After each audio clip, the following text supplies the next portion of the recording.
আচ্ছা, এই যে এই প্রশ্নটা দেখো তো, সি নাম্বার 15, প্রশ্ন নাম্বার 15 সি।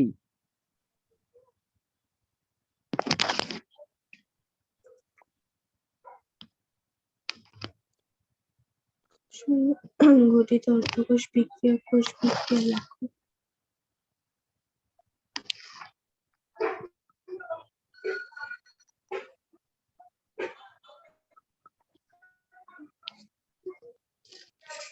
এটা কিভাবে পারা যাবে?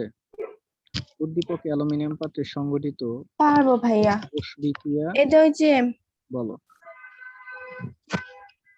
ভাইয়া শুধু কোষ মানে কোষ বিক্রিয়াগুলোই তো লিখবো, যেমন অ্যানোডে কি হবে এখানে আর দুইটা ক্যাথোডে আছে, কি একটা হবে? হচ্ছে হ্যাঁ, হ্যাঁ হ্যাঁ অ্যানোডের বিক্রিয়াটা আর অ্যানোডে ক্যাথোডের ভাইয়া যে Al থেকে Al3+। Very good. অ্যালুমিনিয়াম 3টা ইলেকট্রন ছেড়ে দিয়ে অ্যালুমিনিয়াম 3+ হবে। আর ক্যাথোডে কি হবে?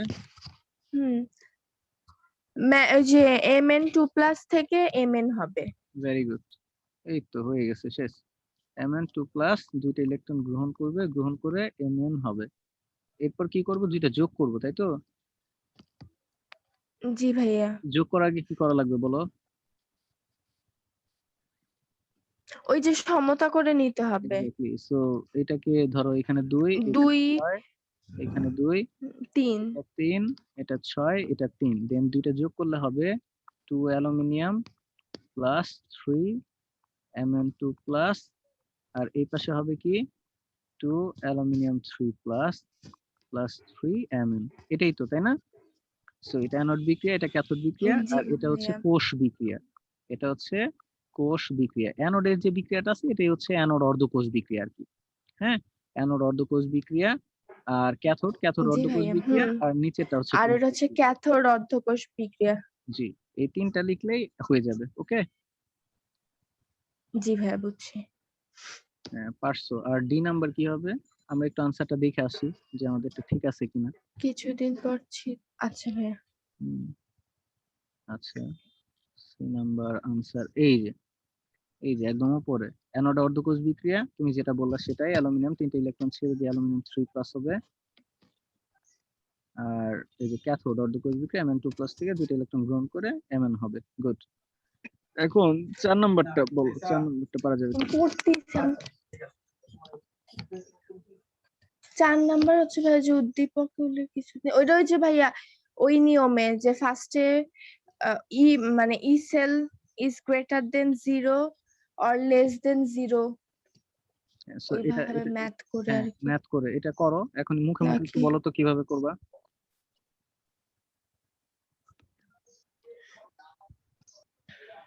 মানে কোনটাকে অ্যানোড ধরবা, কোনটাকে ক্যাথোড ধরবা, এটা বলো। দাঁড়ান ভাইয়া, Mn টা ভাইয়া অ্যানোড আর Al টা হচ্ছে না, Al টা হচ্ছে আমার অ্যানোড আর Mn টা হচ্ছে ক্যাথোড। রাইট, যেটা পাত্র সেটা হচ্ছে অ্যানোড। তো অ্যালুমিনিয়ামের পাত্র, অ্যালুমিনিয়ামটা সেটা অ্যানোড, হ্যাঁ হ্যাঁ আর Mn টা হবে ক্যাথোড, জি ভাইয়া। তাই না? So cathode. অ্যানোড অ্যালুমিনিয়ামের কি থাকবে? জারণ বিভব জি লাগবে, ভাইয়া। জারণ বিভব। আর Mn হ্যাঁ, থাকবে কি? আর বিজারণ বিভব। ক্যাথোডে হচ্ছে বিজারণ। গুড। সো এখানে জারণ বিভব, বিজারণ বিভব এগুলো কি দেয়া আছে? জি ভাইয়া। দেয়া আছে কিনা? অ্যালুমিনিয়ামের কি দেয়া আছে?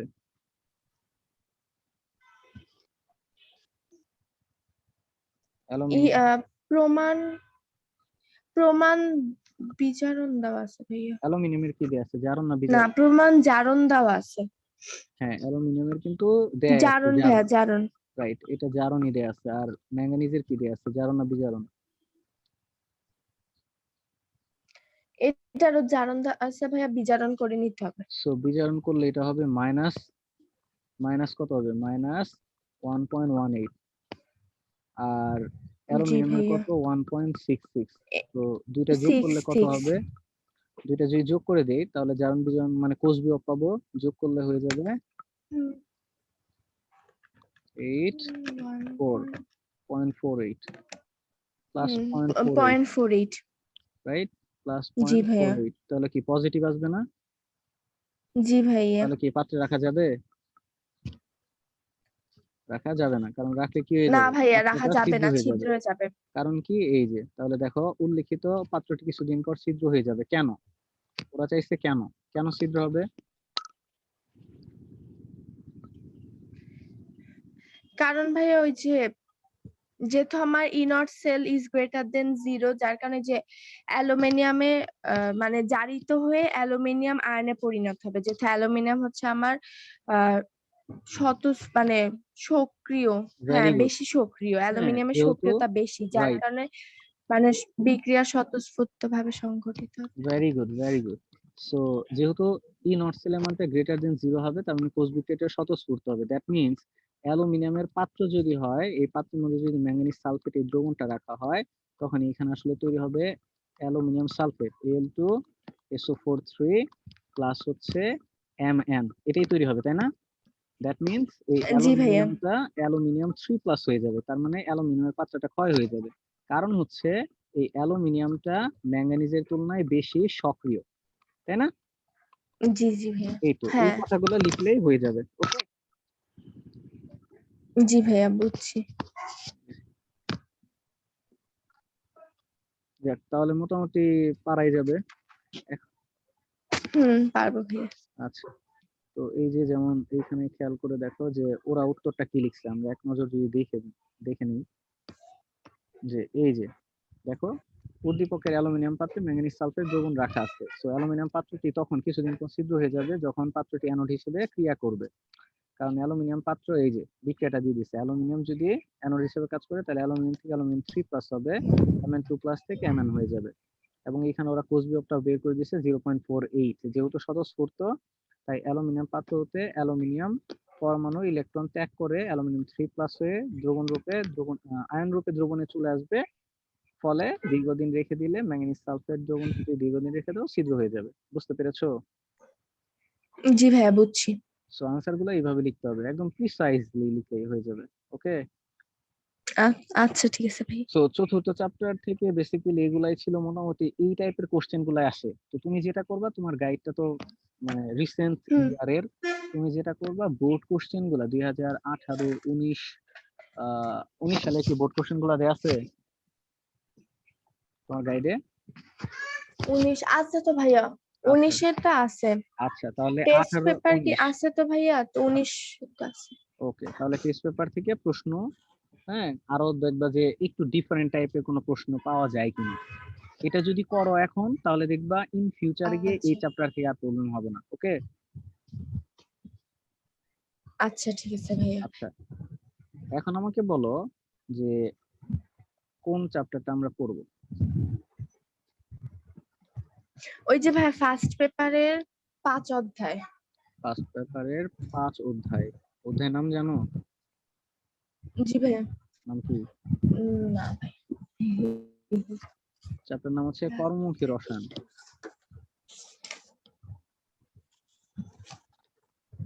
চ্যাপ্টার নাম হচ্ছে এই যে এটা, হ্যাঁ কর্মমুখী হ্যাঁ, রসায়ন। কর্মমুখী রসায়ন। আচ্ছা, তোমার কি হাজাইন আক্সারের বই আছে না? আছে ভাইয়া। বের করো তো, পঞ্চম চ্যাপ্টারটা বের করো।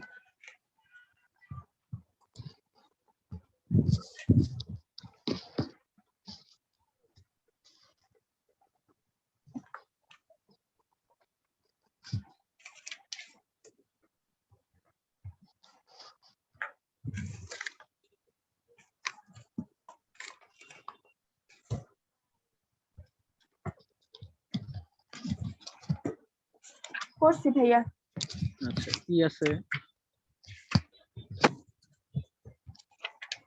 মানে কি ভাইয়া, যে ফার্স্ট পেজে জি জি, ওই যে ভূমিকা, তারপরে হচ্ছে খাদ্য নিরাপত্তা ও রসায়ন, রাইট।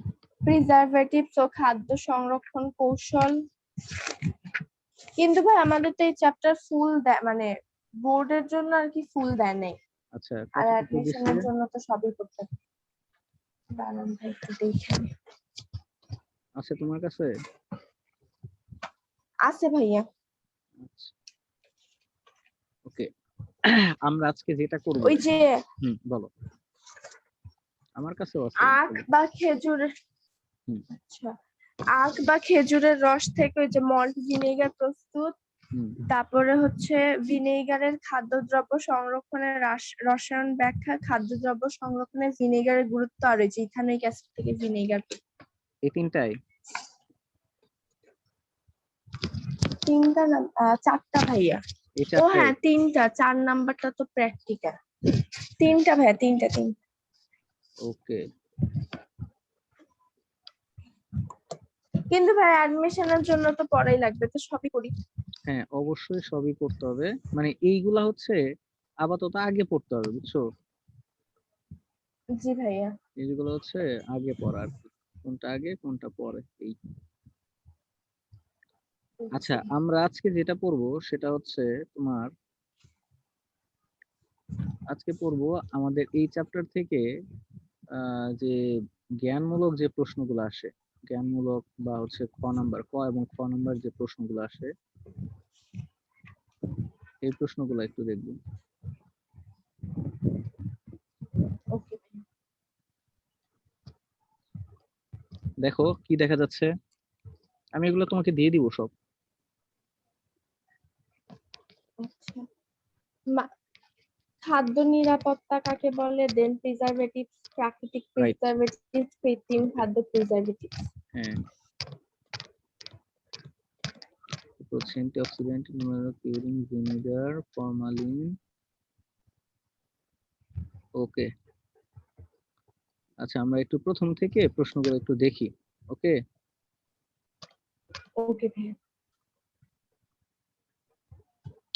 দেখো প্রথমে আছে খাদ্য নিরাপত্তা কাকে বলে, মানে বেসিক্যালি এই চ্যাপ্টার গুলা তোমার হচ্ছে অনেক বর্ণনামূলক, বুঝছো? তো প্রশ্ন ধরে ধরে যদি এই চ্যাপ্টারটা পড়া যায় তাহলে এই চ্যাপ্টার খুব সহজে আয়ত্ত করা যায়। আর আমি এই চ্যাপ্টারটা পড়াবো হচ্ছে এইভাবে, তোমার এই চ্যাপ্টারটা দাগানো, মানে আমার কাছে দাগানোটা আছে। হ্যাঁ, যেমন আমি তোমাকে একটু দেখাই। আচ্ছা ভাইয়া।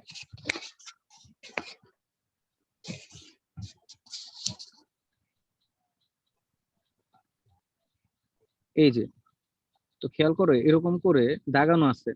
এটা হাজাইন আক্সারের বইতে 5.1-এ যাও তো তুমি। 5.1 দেখো তো, ফাইভ খাদ্য পয়েন্ট। নিরাপত্তা ও রসায়ন হ্যাঁ ভাইয়া, ওই যে আছে। জি জি ভাইয়া আছে। হ্যাঁ, কি লেখা জি আছে ভাইয়া। তোমার তোমার বই থেকে পড়ো তো, কি লেখা আছে? এই লাইনটা লেখা আছে 1960 সালে হু কর্তৃক আয়োজিত ওয়ার্ল্ড ফুড সামিটে। ওই যে 1996 সালে ভাইয়া, রাইট, হু কর্তৃক লেখা আছে। আয়োজিত বিশ্ব খাদ্য শিশু, হ্যাঁ জি ভাইয়া আছে। গুড। আচ্ছা, এরপরে এরপর তুমি যাও হচ্ছে, ধরো আম, তুমি যাবো হচ্ছে 5.2.2, পেজ নাম্বার মনে হয় মিলবে না, তারপরে দেখো তো 393 নাম্বার পেজ নাকি। আমার ভাইয়া 539। ও, পেজ নাম্বার মিলবে না। আচ্ছা, 5.2.2 তে যাও। 5.2 ভাইয়া যে প্রিজারভেটিভস ও খাদ্য সংরক্ষণ কৌশল। আচ্ছা, এটা এটা কোথায় আছে? অনুমোদিত রাসায়নিক ফুড প্রিজারভেটিভ বা খাদ্য সংরক্ষক, এটার আগে না পরে? এটা ভাইয়া 5.2.2। হ্যাঁ, সেটাই আমি বলছি, 5.2.2 ও যেতে আচ্ছা, বলছি। বুঝছি তাহলে এইখানে কি লেখা আছে বুঝছি দেখো তো। ভাইয়া। ওই যে সংজ্ঞা, খাদ্যবস্তু পচন রোধক রূপে নির্দিষ্ট স্বল্প মাত্রায় ব্যবহৃত রাসায়নিক পদার্থ সমূহকে কৃত্রিম বা রাসায়নিক ফুড প্রিজারভেটিভস বলে। তারপর আন্তর্জাতিকভাবে অনুমোদিত রাসায়নিক ফুড প্রিজারভেটিভস সমূহ 3 শ্রেণীভুক্ত। তারপরে যেগুলার সংজ্ঞা, ব্যাখ্যা, এইগুলা। এটা কি হাজাইনাক্সের বইতে? জি ভাইয়া। উম, আচ্ছা আচ্ছা।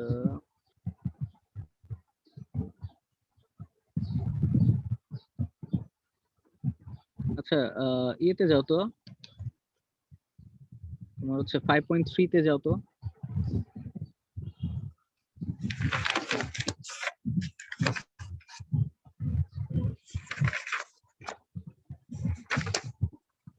ওইটা ভাইয়া যে কৌটাজাতকরণ বা ক্যানিং এর মূলনীতি। আচ্ছা, কি লেখা আছে পড়ো তো একটু। কৌটাজাতকরণ বা ক্যানিং হলো খাদ্যবস্তু সংরক্ষণের একটি নির্ভরযোগ্য তাপীয় বায়ু রাইট, শূন্যকরণ উন্নত বুঝতে পদ্ধতি। পেরেছি, বুঝতে পেরেছি। ওকে, সো এরকম করে এই চ্যাপ্টারটা আমরা বেসিক্যালি 3টা ফরম্যাটে পড়বো। সেটা হচ্ছে প্রথমত এই যে ক খ পড়তেছি আজকে, এটা পড়বো। এরপর হচ্ছে এইখান থেকে কি ধরনের ব্রড কোশ্চেন হতে পারে সেগুলা পড়বো আগে। এরপর হচ্ছে এই চ্যাপ্টারের এই যে দাগানো আছে, হ্যাঁ আমার স্ক্রিনে দেখো, জি ভাইয়া। যেমন খাদ্য কোটাজাতকরণ বা ক্যানিং হলো খাদ্যবস্তু সংরক্ষণের একটা নির্ভরযোগ্য তাপীয় বায়ু শূন্যকরণ উন্নত পদ্ধতি। তো এরকম করে দাগানো আছে। তো আমি এই পিডিএফটা তোমাকে দিয়ে দিব, এই পিডিএফটা দেখে তুমি বইটা দাগাবা, দাগায় হচ্ছে পড়বা। ওকে, জি ভাইয়া। দেন ফাইনালি আমরা পুরো চ্যাপ্টারটা পড়ে ফেলবো। ওকে, ওকে ভাইয়া। আচ্ছা, সো এইরকম প্রশ্নগুলো আমরা একটু দেখবো। প্রথম প্রশ্নটা কি আছে? খাদ্য নিরাপত্তা কাকে বলে? রাইট, এখন একটু পড়ে ফেলো। খাদ্য নিরাপত্তা হলো খাদ্য নিরাপত্তা হলো খাদ্যকে সংরক্ষণ, প্রক্রিয়াজাতকরণ ও বহুমাত্রিক ব্যবহারের মাধ্যমে খাদ্যকে সহজলভ্য করা। হ্যাঁ একদম ইজি, এগুলা হচ্ছে মুখস্থ করে নিতে হবে। 2 নাম্বার প্রিজারভেটিভ। যেসব উপাদান খাদ্যে পরিমিত পরিমাণে মিশিয়ে খাদ্যে বিভিন্ন অণুজীব সমূহের আক্রমণ ও বংশ বিস্তার নিয়ন্ত্রণ করে এরাই প্রিজারভেটিভস। রাইট, প্রিজারভেটিভ গুলা ইউজ করা হয় তোমার খাদ্য সংরক্ষণের জন্য। ওকে, তো এই প্রিজারভেটিভ গুলা হচ্ছে জি বিভিন্ন ভাইয়া। ধরনের প্রিজারভেটিভ, মানে প্রাকৃতিক হইতে পারে, আবার হচ্ছে কৃত্রিম প্রিজারভেটিভ হইতে পারে। প্রাকৃতিক প্রিজারভেটিভ গুলা কোনগুলা, হুম। এগুলা এইখানে দেখো সংজ্ঞা দেয়া আছে, সংজ্ঞাটা একটু করে নাও। প্রাকৃতিক উৎস হতে প্রাপ্ত যেসব প্রিজারভেটিভস খাদ্য প্রক্রিয়াজাতকরণ ও সংরক্ষণে ব্যবহৃত হয় তাদেরকে প্রাকৃতিক খাদ্য প্রিজারভেটিভস বলে। একটা এক্সাম্পল দিতে পারবা?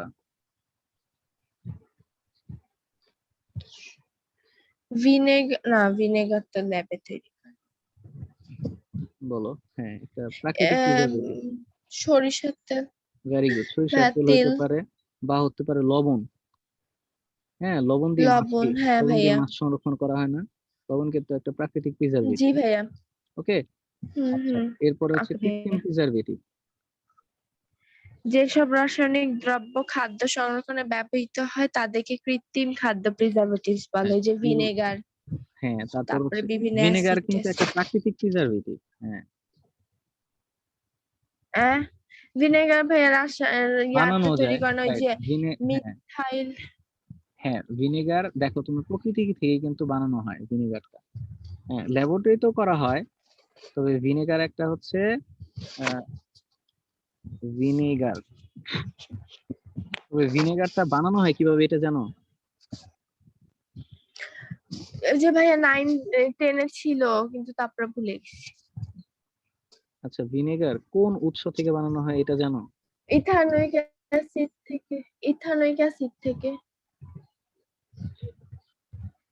হ্যাঁ, আর নাকি? ওই উম, যে ভাই সংজ্ঞা ছিল না যে মিথানোয়িক অ্যাসিডের 40-45% দ্রবণকে ভিনেগার বলে। না মিথানোয়িক অ্যাসিডটা কি না অ্যাসিড? না না না, ভিনেগারটা হচ্ছে অ্যাসিটিক অ্যাসিডের 6 থেকে 10%। হ্যাঁ, তাহলে 40-45 এটা ওইটা হচ্ছে, কোনটা ছিল? ওইটা ছিল ফরমালিন। ওইটা হচ্ছে ফর্মালডিহাইডের 40 থেকে ও আচ্ছা, হ্যাঁ হ্যাঁ বুঝছি। 40%। ওইটা। আচ্ছা, একটা জিনিস হচ্ছে ভিনেগার কিন্তু হচ্ছে তোমার এই প্রাকৃতিক প্রিজারভেটিভ, বুঝছো? জি ভাইয়া।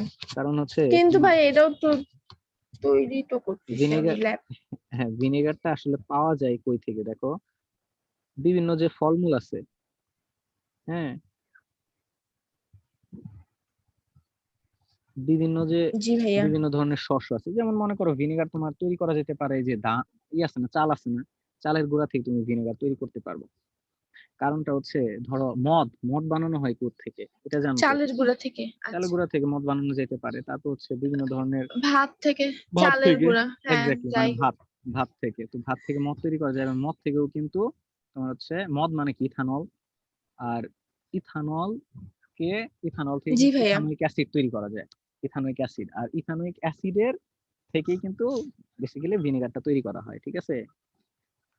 ভিনেগারটা হচ্ছে তোমার ইথানোয়িক অ্যাসিডের 6 জি থেকে ভাইয়া, বুঝছি। 10% জলীয় দ্রবণ। ওকে, হুম। আচ্ছা। ওকে ভাইয়া। এরপর দেখো তো 6 নাম্বার 5 নাম্বার কি প্রশ্ন আছে? অ্যান্টিঅক্সিডেন্ট এজেন্ট খাদ্য জারিত হয়ে বিনষ্ট হয়ে যাওয়া হতে থেকে রক্ষার জন্য জারণ নিরোধক যেসব প্রিজারভেটিভস যোগ করা হয় তাদেরকে অ্যান্টিঅক্সিডেন্ট বলে। রাইট, অ্যান্টিঅক্সিডেন্ট এটা হচ্ছে প্রিজারভেটিভ। তো প্রিজারভেটিভ গুলার আমরা যদি ক্লাসিফিকেশনটা দেখি, হ্যাঁ, প্রিজারভেটিভের ক্লাসিফিকেশন, তো ওই প্রিজারভেটিভের ক্লাসিফিকেশনে তোমার হচ্ছে অ্যান্টিঅক্সিডেন্ট এটা এটা আলোচনা করা আছে। তো অ্যান্টিঅক্সিডেন্ট আচ্ছা ভাইয়া। নাম থেকে কিন্তু বোঝা যাচ্ছে, তাই না? অ্যান্টি, জি ভাইয়া। যেমন হচ্ছে তুমি দেখো আমরা যে এই যে অ্যান্টিবডি বা অ্যান্টিভাইরাস এগুলা পড়ি না? হুম হুম।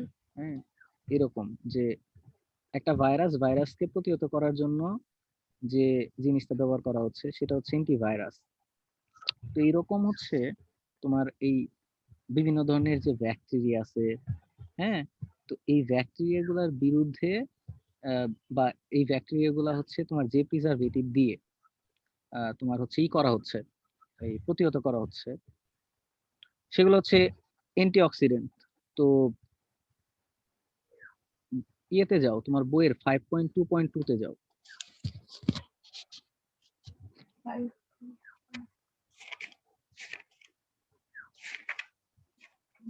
জি ভাইয়া, গেস। হ্যাঁ, দেখো এখানে কি লেখা আছে?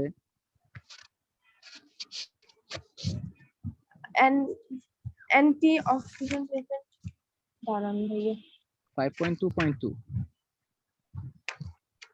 হ্যাঁ ভাইয়া, কিন্তু এখানে আপনার ফার্স্ট হচ্ছে মাইক্রোবায়ালের সংজ্ঞা আর কি হ্যাঁ দেওয়া, হ্যাঁ, মানে তারপর ওটা টপিকটা দেখো, টপিকটা ক্লাসিফিকেশন। হচ্ছে অনুমোদিত আচ্ছা, রাসায়নিক বুঝছি। ফুড প্রিজারভেটিভ বা খাদ্য ফুড সংরক্ষক। প্রিজারভেটিভ, জি ভাইয়া। ওকে, সো এইখানে আচ্ছা। এইখানে খেয়াল করে দেখো, একটু পেছনের দিকে যদি যাও তাহলে দেখবা এইখানে অ্যান্টি অক্সিডেন্ট আছে, এই যে খ নাম্বার স্ক্রিনে দেখছো? জি ভাইয়া। অ্যান্টি অক্সিডেন্ট,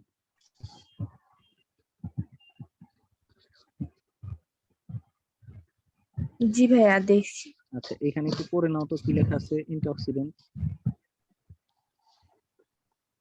ও, লেখা ভাইয়া অনেক হালকা।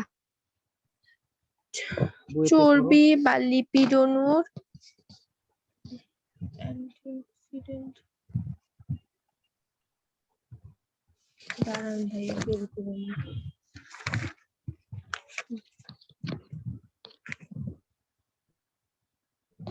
চর্বি বা লিপিড অণুর জারণ বিযোজনে অংশগ্রহণকারী অক্সিজেন অণু ও লিপিড অণু থেকে সৃষ্ট মুক্তমূলককে শোষণ করে কিছু রাসায়নিক পদার্থ চর্বিযুক্ত খাদ্যবস্তু পচন রোধ করে। এসব রাসায়নিক পদার্থকে অ্যান্টিঅক্সিডেন্ট বলে।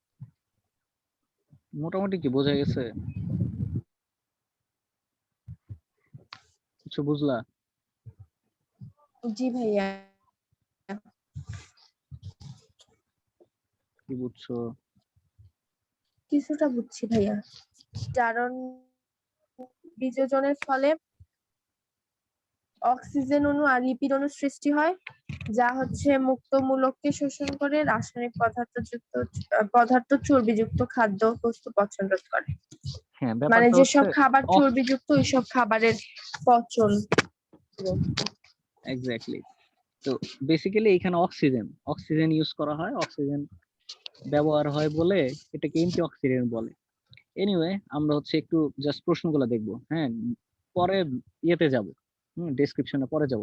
অ্যান্টি অক্সিডেন্ট গুলা কি? খাদ্য জারিত আচ্ছা। হয়ে বিনষ্ট হয়ে যাওয়ার হাত থেকে রক্ষা করার জন্য জারণ নিরোধক যেসব প্রিজারভেটিভ যোগ করা হয় তাদেরকে অ্যান্টি অক্সিডেন্ট বলে। আমরা তো এটা জানি, খেয়াল করো যে অক্সিজেন কি করে? অক্সিজেন জারণ করে না?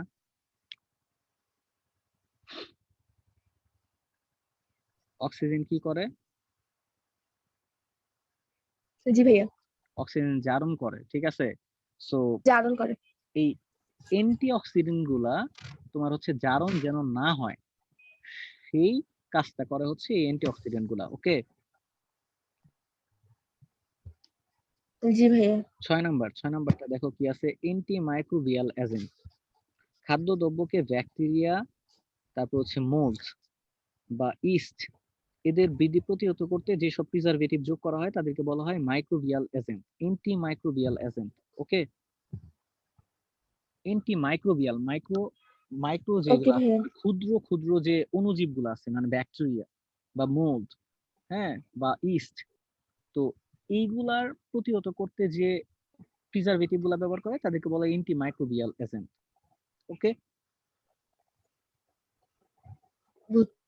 7 নাম্বার, সাত নাম্বার জি কিউরিং, ভাইয়া এটা বুঝছি। খুবই ইম্পর্টেন্ট। 7 নাম্বার জি কিউরিং, ভাইয়া। 7 নাম্বার কিউরিং। কিউরিংটা কি? খা- খাদ্যদ্রব্যকে খাবার গঠন করার প্রক্রিয়াকে কিউরিং বলে। রাইট, যেমন হচ্ছে তোমার খাদ্যদ্রব্যকে খাবার লবণ বা নির্দিষ্ট ঘনমাত্রার দ্রবণ, সাধারণত 7 থেকে 8% দ্রবণ দ্বারা সংরক্ষণ করার প্রক্রিয়াকে কিউরিং বলা হয়। খাবার লবণ দিয়ে আমরা কিউরিং করি। ঠিক আছে, এই যে মাছ, হ্যাঁ, শুটকি, এগুলা যখন প্রক্রিয়াজাতকরণ করা হয়, হ্যাঁ, তখন কিন্তু এই যে কিউরিং করা হয়। ওকে, 8 নাম্বার, ওকে ভাইয়া। 8 নাম্বার ভিনেগার, ইথানোয়িক অ্যাসিডের 6 থেকে 10% জলীয় দ্রবণকে ভিনেগার বলে। হ্যাঁ, 9 নাম্বার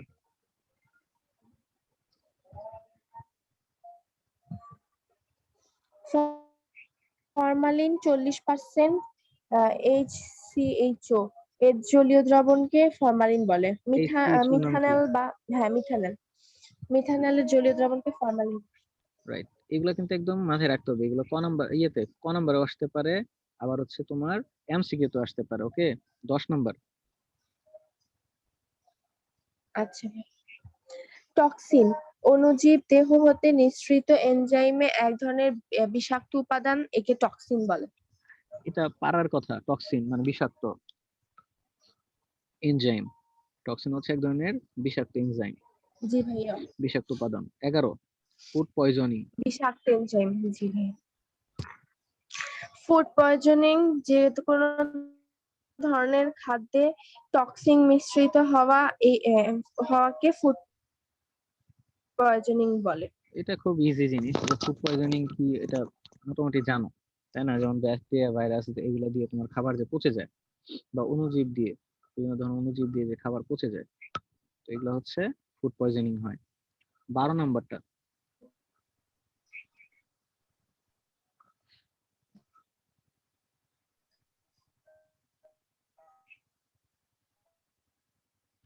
12, ফেপে ওঠে এবং অঙ্কুরিত হয়, একে মল্ট বলে। হ্যাঁ, বার্লি চেনো? বার্লির বীজকে পানিতে সিক্ত করে জি ভাইয়া চিনি। ভিজিয়ে, বার্লির বীজকে পানিতে ভিজিয়ে ভিজিয়ে নিম্ন তাপমাত্রায় যদি খোলা অবস্থায় রেখে দাও, সেটা পচে ফেপে ওঠে এবং অঙ্কুরিত হয়, একে মল্ট বলে।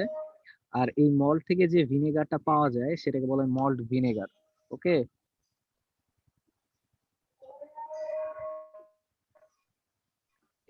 ওকে ভাইয়া। এই মল্ট থেকে এখানে একটা অ্যাডিশনাল ইনফরমেশন তোমাকে জানাই, সেটা হচ্ছে ভাত। হ্যাঁ, ভাত, ভাত জাতীয় আমাদের যে যে ইগুলো আছে, মানে শর্করা, এক কথায় যেটা বলি শর্করা, তো শর্করা এটাকে ইয়েতে পাবা, বায়োলজিতে আরো ডিটেলসে আছে। শর্করা বা কার্বোহাইড্রেট যেটাকে আমরা বলি, কার্বোহাইড্রেট কে ভাঙলে কি পাওয়া যায় বলো তো?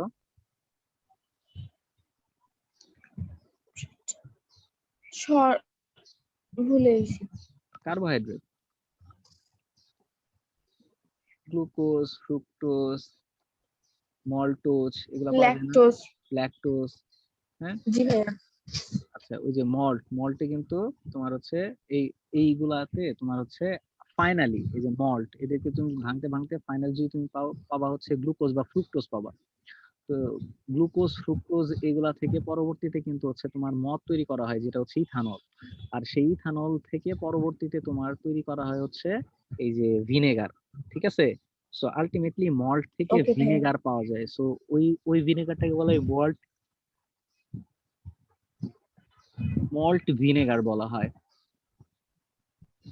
তো অনেক জায়গায় এই ধরনের বুঝছি এই ভাইয়া।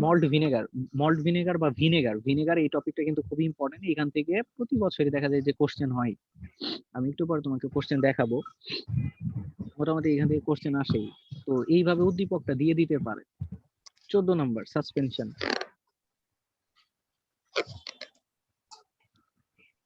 সাসপেনশন হলো অসমসত্ব মিশ্রণ যাতে অধক্ষেপ করার মতো বড় কণা থাকে। রাইট। এইখানে আমরা এটা আরো ডিটেলসে পড়বো যে কলয়েড, সাসপেনশন, ইমালশন, হ্যাঁ এই জিনিসগুলা পড়বো। কলয়েড হচ্ছে, যেমন ধরো কলয়েড নাম শুনেছো? কলয়েড, জি ভাইয়া শুনছি। হ্যাঁ কলয়েড একটা এক্সাম্পল দিতে পারবা কলয়েডের? এক্সাম্পল তো জানি না ভাইয়া, কিন্তু এমনি শুনছি, ওকে। মানে পড়ছি আর কি। কলয়েড হচ্ছে তোমার এই যে যেমন বায়ুমণ্ডলটা আছে না, এই বায়ুমণ্ডলটা একটা কলয়েড বলতে জি পারো। ভাইয়া। ঠিক আছে। কলয়েড হচ্ছে বিভিন্ন ধরনের উপাদানের মিশ্রণ। এখন তো মিশ্রণ গুলো আসলে ক্লাসিফাই করা হয়, কোনোটাকে কলয়েড বলতেছে, কোনোটাকে সাসপেনশন বলতেছে, কোনোটাকে বলা হচ্ছে ইমালশন বলতেছে। তো বেসিক্যালি একটা পদার্থের মধ্যে, মানে একটা পদার্থের মধ্যে যখন আরেকটা পদার্থ থাকে, তো যে পদার্থটা থাকতেছে তার কণার সাইজ বা তার পার্টিকেল সাইজের উপর বেস করে তোমার এদেরকে, এই মিশ্রণ গুলাকে বিভিন্ন ধরনের নাম বলা হয়। কাকে কলয়েড বলতেছে, কাকে সাসপেনশন বলতেছে, কাকে তোমার হচ্ছে ইমালশন বলতেছে। এটা আমরা সামনে পাবো। যেমন কলয়েড হচ্ছে বায়ুমণ্ডল, বায়ুমণ্ডলে যে বায়ুর যে মিশ্রণটা আছে না, হ্যাঁ বায়ুমণ্ডল বিভিন্ন ধরনের গ্যাসের জি মিশ্রণ ভাইয়া। আছে, তো এই গ্যাসের মিশ্রণটাকে একটা কলয়েড বলতে পারো। তো এইরকম একটা হচ্ছে সাসপেনশন, এটাও একটা মিশ্রণ।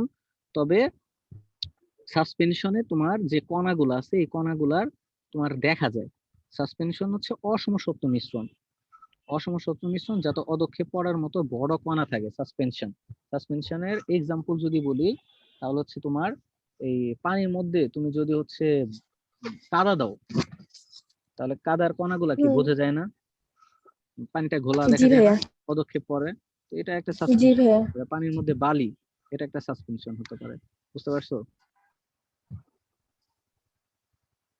ওকে ভাইয়া। ওকে। এরপর দেখো এই যে, যেমন কোন পদার্থের ক্ষুদ্র ক্ষুদ্র কণায় বিভক্ত হলে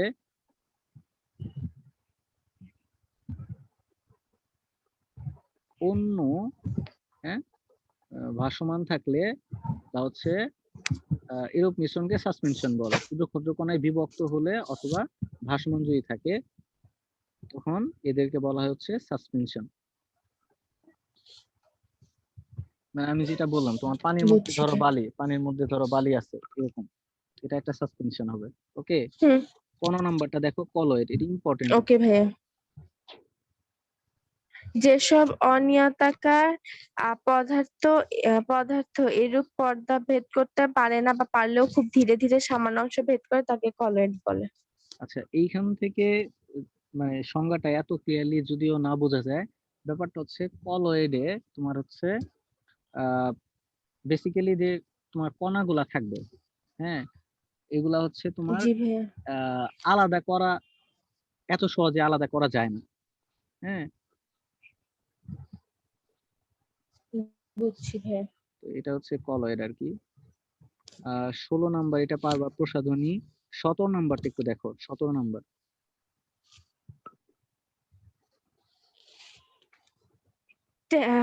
ট্যাল্ক, টপিওকা টাপিওকা স্টার্চ বা সাগুদানার পাউডার, কর্ন স্টার্চ কর্নস্টার্চ। ও অ্যারারুট, জি ভাইয়া, ও অ্যারারুট পাউডার সমপরিমাণে মিশিয়ে একটি প্লাস্টিকের কৌটায় নেওয়া হয় তাকে ট্যাল্ক বলে। হ্যাঁ, এইখান থেকে তোমার যেটা আসবে সেটা হচ্ছে এই যে ফর্মুলাটা, ম্যাগনেসিয়াম অক্সাইড, 3 অণু ম্যাগনেসিয়াম অক্সাইড, 4 অণু সিলিকন ডাইঅক্সাইড, 1 অণু পানি, এটা হচ্ছে ট্যাল্ক। ওকে।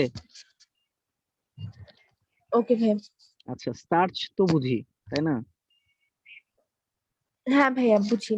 স্টার্চ, স্টার্চ বোঝো? স্টার্চ কি? ওই তো ভাইয়া কেমিক্যাল। Starch chemical.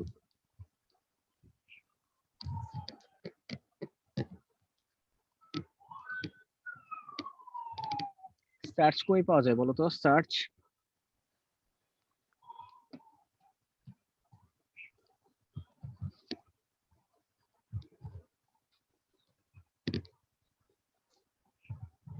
মনে নাই তো ভাইয়া, ইয়াতে পড়ছিলাম জৈব যৌগে।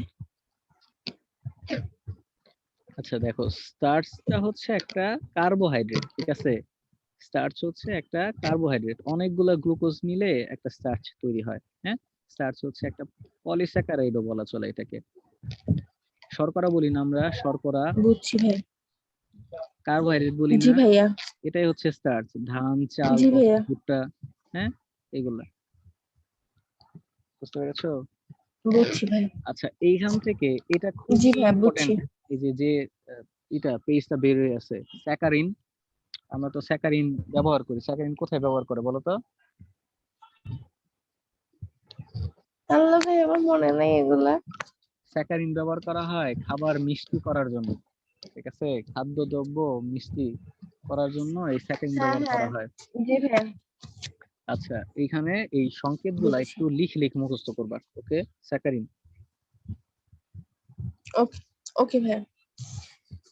আচ্ছা, বিএইচএ, বিএইচএ তোমার হচ্ছে বুয়েটে এইগুলা আসে, বুয়েটে বা হচ্ছে বিভিন্ন ধরনের অ্যাডমিশন টেস্টে। আমি বুয়েটে আসতে দেখছিলাম এটা।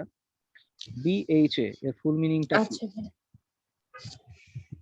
বা বিএইচএ এর সংকেতটা কি, এই ধরনের আসে। আচ্ছা ভাইয়া। তারপর হচ্ছে বিএইচটি,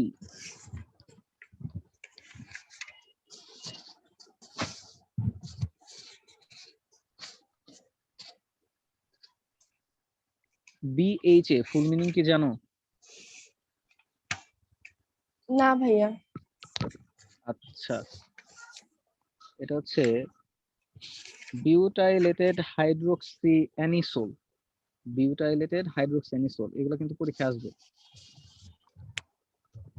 ওকে ভাইয়া। বিউটাইলেটেড হাইড্রোক্সি অ্যানিসোল, বিউটাইলেটেড, বিউটাইলেটেড, একটু পড়ো আমার সাথে সাথে, মনে থাকবে। বিউটাইলেটেড হাইড্রোক্সি অ্যানিসোল, এই যে বিউটাইলেটেড হাইড্রোক্সি অ্যানিসোল, হাইড্রোক্সি অ্যানিসোল, অ্যানিসোল। রাইট। বুঝছি ভাইয়া। বিউটাইলেটেড হাইড্রোক্সি অ্যানিসোল, এটা হচ্ছে বিএইচএ। তো এগুলার ফর্মুলা গুলা একটু মাথায় রাখবা, ওকে? এই যে এটা এটা হচ্ছে বিএইচএ এর ফুল মিনিং। এই যে। বোঝা যাচ্ছে কি? ওকে। জি ভাইয়া বোঝা যাচ্ছে। আঁকাইতে পারবো না? বেনজিন চক্র দিবা, বেনজিন চক্রের এইখানে হচ্ছে একটা OH, এখানে হচ্ছে সি, CH3, COCH3, ওকে? ওকে ভাইয়া। এটা হচ্ছে বিএইচএ। ভাই এগুলা কিন্তু লিখ মুখস্থ করতে হবে, ওকে? বিউটাইলেটেড হাইড্রোক্সি অ্যানিসোল। আর বিএইচটি এটা কি? আচ্ছা ভাইয়া।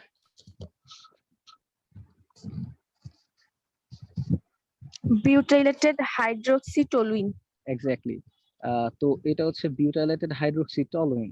দেখো এই জিনিসটার আবার হচ্ছে এখানে দেওয়া আছে যে আমরা তো এইটুকুকে তো চিনি, এইটুকু বেনজিন চক্রে একটা CH3 থাকলে এটাকে কি বলে? টলুইন। টলুইন বলে। আর এই যে দেখো একটা OH আছে, তাহলে এটাকে কি বলবে? Hydroxy toluene.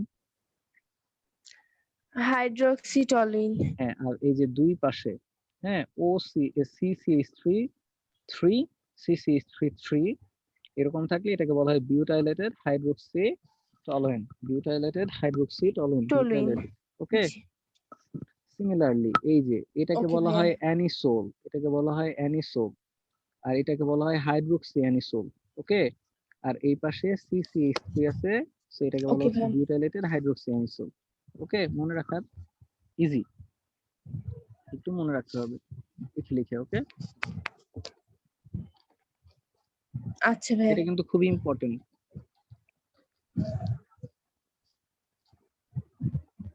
ওকে ভাইয়া।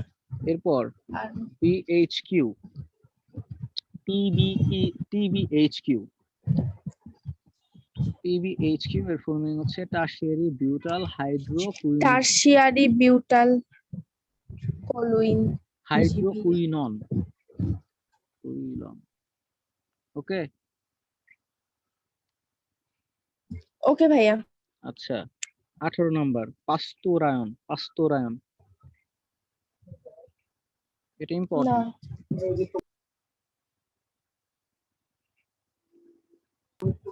জি ভাইয়া বুঝছি। এটা ইম্পর্টেন্ট। পাস্তোরায়নটা সংজ্ঞাটা পড়ো। চাপ প্রয়োগ করে দুধকে জীবাণুমুক্ত করার প্রক্রিয়াকে পাস্তোরায়ন বলে। হ্যাঁ, খেয়াল করলে দেখবা যে তোমার হচ্ছে আমরা যে বাজারে যে মিল্ক ভিটা বা হচ্ছে বিভিন্ন ধরনের দুধ কোম্পানি যে দুধগুলা পাই, ওইটা কিন্তু ওই তোমার হচ্ছে পাস্তুরাইজ করা থাকে, ঠিক আছে? পাস্তুরায়ন জি করা ভাইয়া। থাকে এই দুধগুলা। এগুলা তাপ এবং চাপ প্রয়োগ করে জীবাণুমুক্ত করে তারপর হচ্ছে প্যাকেটে করে রাখা হয়। ওকে। ওকে ভাইয়া। চার্নিং বা মন্থন 19 নাম্বার। দুধকে সেন্ট্রিফিল্ড করে তা থেকে ক্রিম ও ঘোল পৃথক করার প্রক্রিয়াকে মন্থন বলে। এটা কি বোঝো চার্নিং বা মন্থনটা? ব্যাপারটা ওই হচ্ছে যে ভাইয়া ক্রিম আর ঘোল পৃথক। রাইট ক্রিম এবং ঘোল পৃথক করে। আচ্ছা ব্যাপারটা হচ্ছে তুমি যদি এই দুধকে হচ্ছে ক্রমাগত মানে ঘোরাও মানে হচ্ছে একটা সেন্ট্রিফিউগাল ফোর্স নাম শুনছো না? কেন্দ্র বিমুখী বল। না ভাইয়া। হ্যাঁ হ্যাঁ শুনছি। তো এটা হচ্ছে সেন্ট্রিফিউল করা। হ্যাঁ, কোন একটা কিছুকে যদি তুমি ক্রমাগত ঘোরাও তাহলে এটা কেন্দ্রের বাইরের দিকে কি একটা বল অনুভব করে না?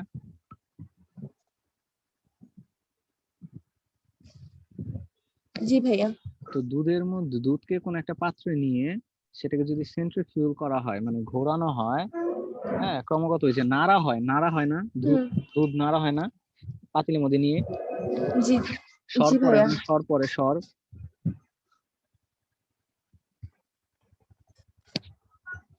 জি ভাইয়া। সো এই প্রক্রিয়াটা হচ্ছে চার্নিং বা মন্থন বলে। ঠিক আছে, তুমি যদি ক্রমাগত নড়াও তাহলে দেখবা সেখানে বুঝছি। তোমার ক্রিম, যেটা আমরা যেটা সর বলি, দুধের সর বলি, সেই ক্রিম এবং ঘোল যেটা পড়ে জি থাকে ভাইয়া সেটা পৃথক করা, এই প্রক্রিয়াটা হচ্ছে মন্থন। তো এই মন্থনটা করা হয় তোমার হচ্ছে বুঝছি। তোমার এই যে ঘি তৈরি করার জন্য, তারপর হচ্ছে তোমার আহ আমি হচ্ছে যখন মাখন তৈরি করি, হ্যাঁ এইগুলো আর কি। আচ্ছা 20 নাম্বার বুঝছি নাম্বারটা ভাইয়া। কি? মাখনকে উত্তপ্ত করে বিগলিত করার পর ছাঁকন করে অবাঞ্ছিত উপাদান পৃথক করার পর অবশিষ্ট স্বচ্ছ সোনালী হলুদ বর্ণের তরল ঘি। ওই যে আছে না তোমার মাখনকে উত্তপ্ত করে বিগলিত করার পর ছাঁকন করে অবাঞ্ছিত উপাদান পৃথক করার পর অবশিষ্ট স্বচ্ছ সোনালী হলুদ বর্ণের তরল পদার্থ হচ্ছে ঘি। আহ আমরা পড়বো দুধ থেকে কিভাবে বাটার বা মাখন তৈরি করা হয়, মাখন থেকে কিভাবে ঘি তৈরি করা হয়, তখন এই জিনিসটা আরো ক্লিয়ারলি বোঝা যাবে। ঠিক আছে, প্রথমত হচ্ছে দুধ থেকে মাখন তৈরি করা ওকে। হয়, মাখন থেকে পরবর্তীতে ঘি তৈরি করা হয়। ঠিক আছে। জি ভাইয়া। ওকে, এই যে এইখানে বেশ কিছু এমসিকিউ আছে খুবই ইম্পর্টেন্ট। দেখো প্রথম এমসিকিউটা কি, গ্লাস ক্লিনারের মূল উপাদান কি? আইসো প্রোপান আইসোপ্রোপাইল অ্যালকোহল। প্রোপাক্সিল না কি প্রোপাইল, প্রোপাইল আইসোপ্রোপাইল। অ্যালকোহল। হ্যাঁ আইসোপ্রোপাইল অ্যালকোহল, সেটা হচ্ছে গ্লাস ক্লিনারের মূল উপাদান আইসোপ্রোপাইল অ্যালকোহল। এই যে খেয়াল করো কলয়েড, আমি একটু আগে বললাম না তোমাকে যে একটা একটা মিশ্রণ মানে কি, ওইখানে দুইটা বা তিনটা পদার্থ আছে তাই তো, একাধিক পদার্থ আছে। তো একটা পদার্থের মধ্যে আরেকটা পদার্থ মিশ্রিত জি অবস্থায়, ভাইয়া। মনে করো পানির মধ্যে কাদা আছে, তো পানির মধ্যে কাদাটা মিশে আছে তাই তো। তো কাদার সাইজের উপর ডিপেন্ড করে, জি ভাইয়া। কাদার সাইজের উপর বেস করে আমি বলবো এটা কলয়েড না এটা সাসপেনশন না এটা হচ্ছে ইমালশন। এরকম কলয়েড যেগুলো আছে কলয়েড, তো কলয়েড হচ্ছে এমন এক ধরনের মিশ্রণ যেইখানে তোমার যে কণাগুলো মিশ্রিত থাকে তাদের আকারগুলো হয় 10⁻⁷ সেন্টিমিটার থেকে 10⁻⁵ সেন্টিমিটার। ঠিক আছে, বা এটাকে আমরা বলতে পারি 1 থেকে ওকে ভাইয়া। 100 মাইক্রোমিটার। এগুলো কিন্তু এমসিকিউ এর জন্য মাথায় রাখতে হবে। ওকে, ওকে ভাইয়া। আচ্ছা, আর যখন 10 টু দি পাওয়ার মাইনাস 7 এর চেয়েও যখন ছোট হয়ে যায়, 10 টু দি পাওয়ার মাইনাস 7 এর চেয়ে ছোট, সেটাকে বলা হয় ক্রিস্টালয়েড। বুঝছি ভাইয়া। আচ্ছা, তো এইখানে এই জিনিসটা একটু মাথায় রাখতে হবে। হ্যাঁ, যে ধরো 10 টু দি পাওয়ার মাইনাস 7 থেকে 10 টু দি পাওয়ার মাইনাস 5 এই রেঞ্জের মধ্যে থাকলে তখন আমরা এটাকে বলি কলয়েড। কি বলি? কলয়েড। কলয়েড বলি। 10 টু দি পাওয়ার মাইনাস 7 থেকে 10 to the power minus 5 centimetre, কিন্তু অবশ্যই সেন্টিমিটার। জি ভাইয়া। আচ্ছা, আর যদি 10 টু দি পাওয়ার মাইনাস 7 এর চেয়ে কম হয়, 10 টু দি পাওয়ার মাইনাস 7 এর চেয়ে কম হইলে তখন তাহলে এটাকে বলি ক্রিস্টালয়েড। ক্রিস্টালয়েড। রাইট, ক্রিস্টালয়েড বলি এটাকে আমরা, ক্রিস্টালয়েড বলতেছি, ক্রিস্টালয়েড। আর যদি 10 টু দি পাওয়ার মাইনাস 5 এর চেয়ে বড় হয়ে যায় তখন এটাকে আমরা বলতেছি সাসপেনশন। সাসপেনশন। বুঝছি ভাইয়া। বুঝছো? জি ভাইয়া। আচ্ছা, আমাকে একটু বলো তো, 10 টু দি পাওয়ার মাইনাস 7 বড় না 10 টু দি পাওয়ার মাইনাস 5 বড়? 10 to the power minus 5। Very good. আচ্ছা, এই যে দেখো এই লাইনটা, যেটা আমি একটু আগে তোমাকে আলোচনা করে আসলাম, যে কলয়েড, কলয়েডের তলানি পড়ে না কিন্তু সাসপেনশনের তলানি পড়ে। বুঝছো? হুম। যেমন দেখো জি বায়ু, ভাইয়া। যেমন বায়ুতে যে বিভিন্ন ধরনের গ্যাসীয় যে মিশ্রণগুলো আছে এগুলা কি আমরা দেখতে পাই, বুঝতে পারি? না ভাইয়া। বুঝতে পারি না, কিন্তু দেখো আমাদের বায়ুমণ্ডল কি আছে, হিলিয়াম আছে, কার্বন ডাই অক্সাইড আছে, মিথেন আছে। জি, অক্সিজেন আছে, তাই না? মিথেন আছে খুবই সামান্য পরিমাণে, অক্সিজেন আছে, নাইট্রোজেন জি আছে, ভাইয়া। কার্বন ডাই অক্সাইড আছে, তো এগুলো কিন্তু দেখা যায় না। কিন্তু আবার সাসপেনশনে তুমি হচ্ছে দেখতে পারবা, না ভাইয়া। তলানি পড়বে। আচ্ছা ভাইয়া। কলয়েড কণাগুলা চার্জ বিশিষ্ট, সকল কণা একই ধরনের চার্জ বিশিষ্ট বলে তলানি পড়ে না। এটাও আসতে পারে যে একটা একটা কলয়েড আছে, তো এই কলয়েডের কেন সাসপেনশনে যেমন হচ্ছে পড়ে, তলানি পড়ে, কিন্তু কলয়েডে তলানি পড়ে না, কেন পড়ে না, এটা আসতে পারে কিন্তু। ওকে ভাইয়া। আচ্ছা, এরপরের লাইনটা দেখো কি বলছে। কলয়েড দ্রবণে তড়িৎ বিশ্লেষ্য পদার্থ যোগ করে কি লিখছেন ভাইয়া, ওইটা বোঝা যাচ্ছে না। কলয়েড দ্রবণে তড়িৎ বিশ্লেষ্য বিনষ্ট পদার্থ করা যোগ হয়। করে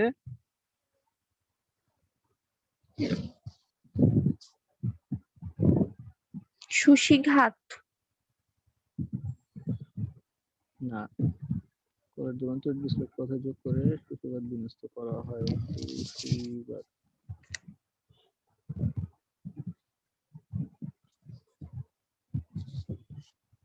এক মিনিট। কারণ ভাই কলয়েডের কণা চার্জ বিশিষ্ট। একই ধরনের চার্জ একই থাকে। ধরনের, মানে কণা হ্যাঁ, সকল কণা একই ধরনের। মনে জি করো ভাইয়া। সবগুলো আছে ক্লোরাইড, ক্লোরাইড ক্লোরাইড আছে, তো এই জন্য এইখানে কোনো হচ্ছে কি তলানি পড়তেছে না। ঠিক আছে, একটা আরেকটাকে বিকর্ষণ করে, জি ভাইয়া। এখানে তলানি পড়তেছে না। এখন এই দ্রবণের মধ্যে আমি যদি কোনো একটা তড়িৎ বিশ্লেষ্য পদার্থ যোগ করি, ঠিক আছে, এখানে একটা তড়িৎ বিশ্লেষ্য পদার্থ যোগ করলাম, মনে করো সোডিয়াম আছে, যেটার মধ্যে আয়ন আছে সোডিয়াম প্লাস, তাহলে তখন সোডিয়াম প্লাস আর ক্লোরাইড এরা কি করবে, বিক্রিয়া করবে না? বিক্রিয়া করে কি সোডিয়াম ক্লোরাইড তৈরি করবে না? জি ভাইয়া। বিপরীত ধর্মী আধান যোগ করলে তখন হচ্ছে এই, তখন এদের হচ্ছে তোমার তলানি পড়বে। বুঝতে পারছো? এই যে এই লাইনটা দেখো, যে জি তড়িৎ ভাইয়া। বিশ্লেষ্য পদার্থ হতে আগত ভিন্নধর্মী আধানযুক্ত কণার সঙ্গে মিলে নিরপেক্ষ হয় এবং আকার বড় হয়, ফলে তলানি পড়ে। তো এইটা আসলে বোঝাইছে যে বিনষ্ট করা হয়, মানে হচ্ছে যে এটা যে তার অবস্থায় ছিল এই অবস্থাটা আর থাকে না, নিরপেক্ষ অবস্থাটা তোমার হচ্ছে নষ্ট করে ফেলা হয়। ঠিক আছে, কলয়েড দ্রবণে তড়িৎ বিশ্লেষ্য পদার্থ যোগ করে বুঝছি ভাইয়া। তার যে অবস্থাটা ছিল এই অবস্থাটা বিনষ্ট করা হয়। ওকে, বুঝছি ভাইয়া। 21, 22 যাওয়ার আগে আগে 23 নাম্বারটা একটু দেখো।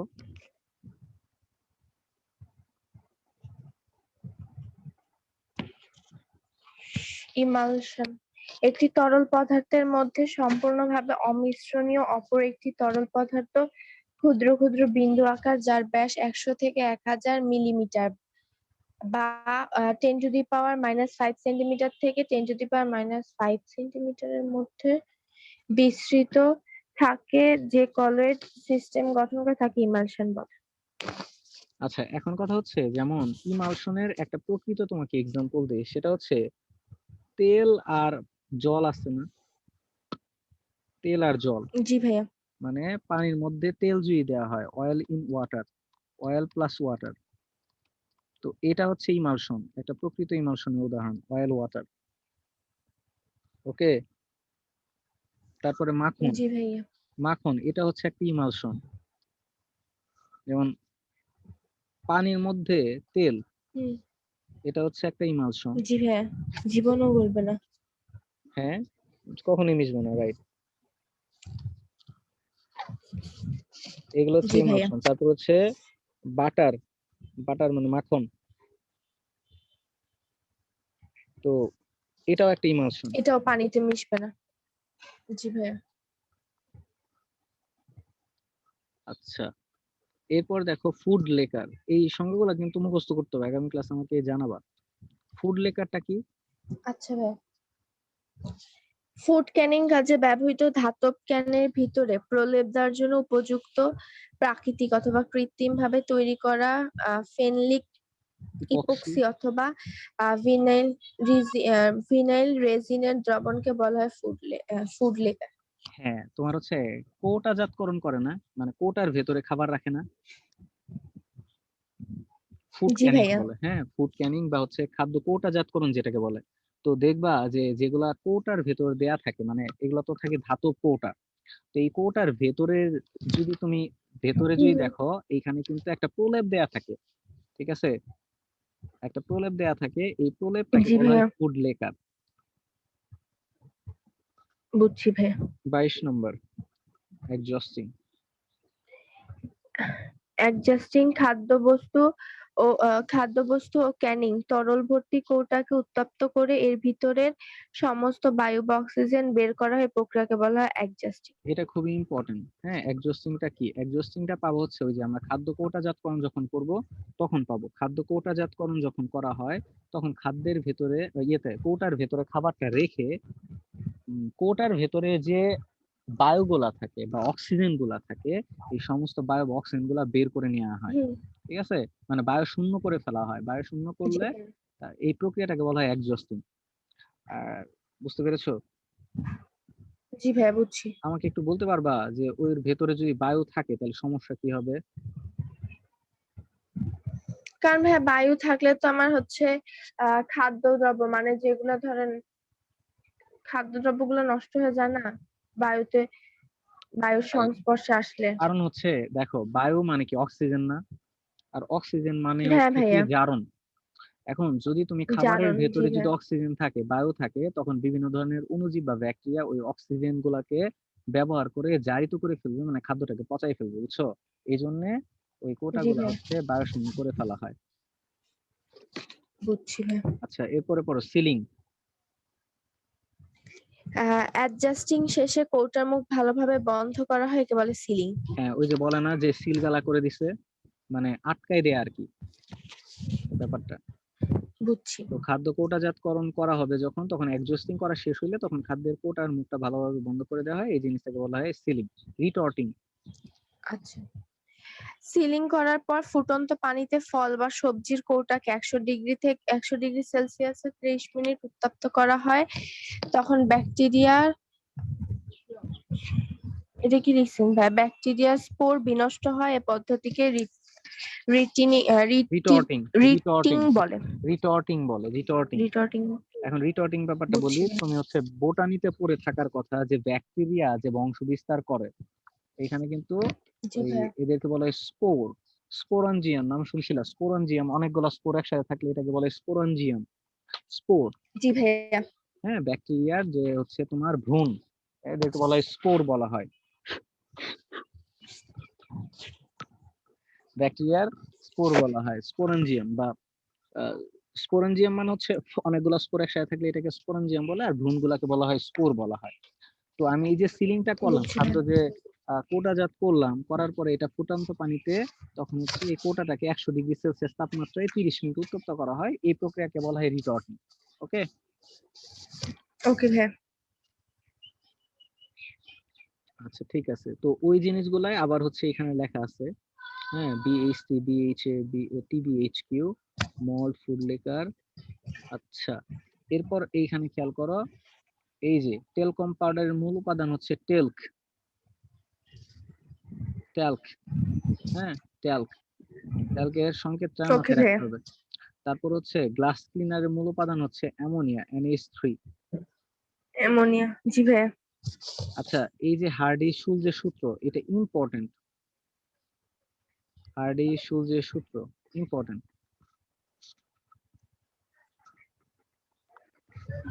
ওকে ভাইয়া। দেখো এইখানে হার্ডি সুলজের সূত্র, এটা একটু পড়ো, আমি একটু বলতেছি, পড়ো, বুঝাচ্ছি। ব্যবহৃত তড়িৎ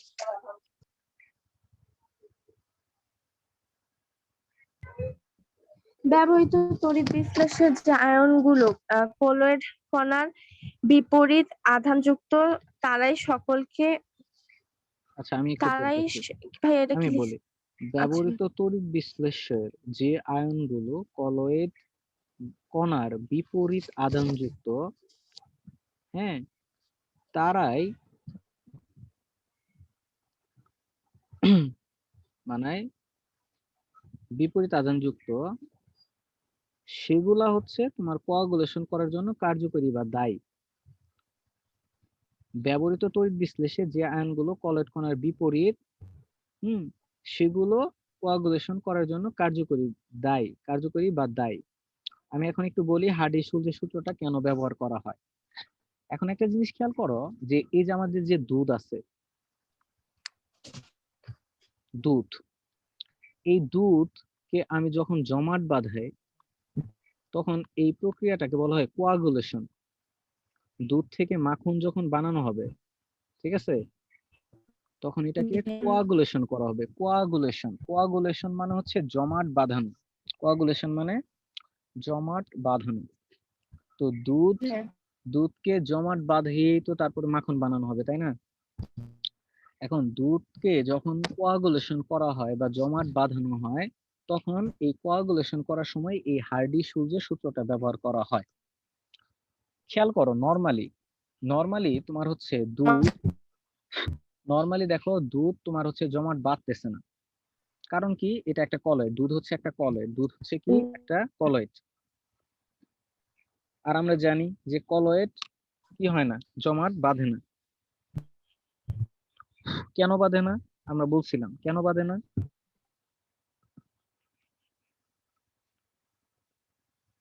কলয়েড জমাট বাঁধে না কেন, বলো একটু।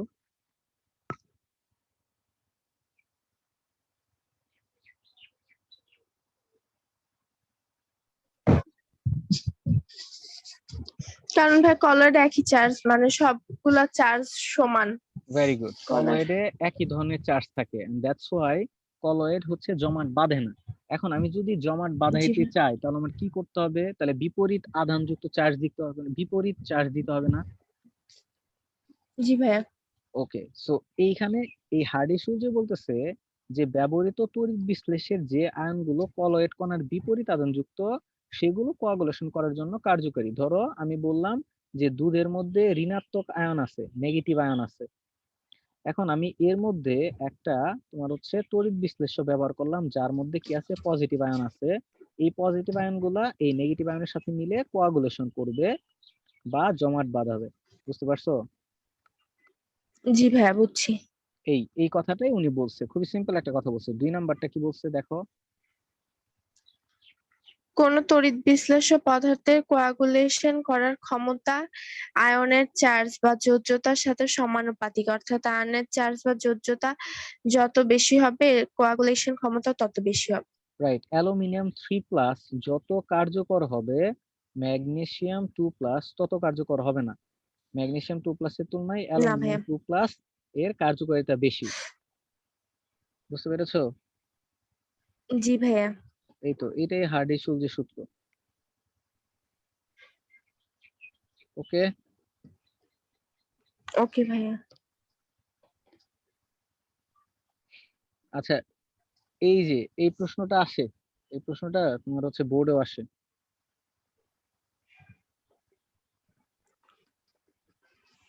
প্রিজারভেটিভস খাদ্য বস্তুকে কিভাবে সংরক্ষণ করে?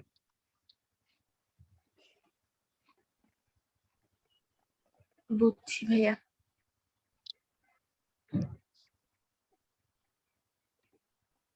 দেখো কি কিভাবে করে। 1 নাম্বার, খাদ্যদ্রব্যের অণুজীবের বিকাশ রোধ। রাইট। কারণ প্রতিটা অণুজীব একটা নির্দিষ্ট পিএইচ এ কাজ করে, বুঝছো? প্রতিটা অণুজীব একটা নির্দিষ্ট জি ভাইয়া। পিএইচ এ কাজ করে। তো প্রিজারভেটিভ গুলা পিএইচ এর মানটা হ্রাস করে দেয়। হ্রাস করে দিলে তখন অণুজীব হচ্ছে আর বংশ বিস্তার করতে পারে না, তখন হচ্ছে এইভাবে হুম। খাদ্যদ্রব্য সংরক্ষণ করে। এরপর হচ্ছে আর্দ্রতা মুক্তকরণ। হ্যাঁ, এই সংরক্ষণ প্রক্রিয়ায় একটি উচ্চ ঘনমাত্রার দ্রবণ ব্যবহার করা হয়, যেমন সোডিয়াম ক্লোরাইড, চিনি, যেখানে অণুজীবের পানি ও বিশ্রাবণ প্রক্রিয়ায় বেরিয়ে আসে। ঠিক আছে, যেমন বেরিয়ে আসে। এক্স্যাক্টলি, মানে হচ্ছে যেমন কিসমিসের কথা চিন্তা করো। কিসমিস কিসমিস কিভাবে সংরক্ষণ করা হয়, বা হচ্ছে এই যে আমরা যে আঙ্গুর বলি, আঙ্গুর ফল কিভাবে সংরক্ষণ করা হয় বলতো? কিসমিস বানায় সংরক্ষণ করা হয় না? জি ভাইয়া, হ্যাঁ, রোদে তো শুকায়। হ্যাঁ, রোদে শুকায়। হ্যাঁ, তো কিসমিস, এই যে কিসমিসের ভেতরে যে পানিটা আছে সেই পানিটা কিন্তু বের করে ফেলা হয়। বের করে যখন ফেলা হয় তখন এটা কিসমিস হয়। ওকে, জি ভাইয়া। এই কিসমিসটা যখন হয় তখন হচ্ছে এইভাবে কিন্তু অনেক দিন থাকে। আবার একটু খেয়াল করবা যে কিসমিসটাকে যখন তুমি হচ্ছে পানিতে দাও তখন এটা কি হয়, ফুলে ওঠে না? ফুলে ওঠে। জি সো ভাইয়া। এই প্রক্রিয়াটা হচ্ছে অভিস্রাবণ প্রক্রিয়া, আমরা তো এটা জানি তাই না? হ্যাঁ ভাইয়া। সো এইখানেও এই কাজটাই করা হয় যে বিভিন্ন ধরনের প্রিজারভেটিভ ব্যবহার করে তোমার হচ্ছে ভেতর থেকে পানিটা বের করে ফেলা হয়। সো বের করে ফেলা হলে এটা কি হয়ে যাবে, আর্দ্রতা মুক্ত হয়ে যাবে, মানে পানি বেরিয়ে আসবে, সেটা অনেকদিন টিকে থাকবে। এই বুঝছি ভাইয়া। এটা কিন্তু আসবে পরীক্ষায়। আচ্ছা ভাইয়া। আচ্ছা, এটা একটু পড়ে নিবা বই থেকে। এই যে এখান থেকে একটু পড়ে নিবা, খুবই ইজি। প্রিজারভেটিভ হিসেবে চিনি এবং লবণের ভূমিকা। লবণ দিয়ে আমরা তো জানি, লবণ দিয়ে হচ্ছে বিভিন্ন ধরনের মাছ সংরক্ষণ করা হয়। ওকে, ওকে ভাইয়া। আচ্ছা দুধ হচ্ছে একটা ইমালশন। দুধ হচ্ছে একটা ইমালশন।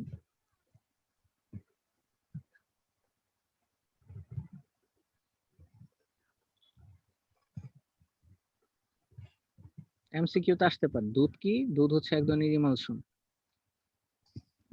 নিমালশন, বুঝছি ভাইয়া। এই যে এই প্রশ্নটা খুবই ইম্পর্টেন্ট। ভিনেগারকে প্রাকৃতিক প্রিজারভেটিভ ভিনেগারকে হিসেবে ব্যবহার প্রাকৃতিক করা হয় কেন? প্রিজারভেটিভস। এটার আনসারটা একটু পড়ো তো। ইথানোয়িক অ্যাসিডের 6 থেকে 10% জলীয় দ্রবণকে ভিনেগার বলে।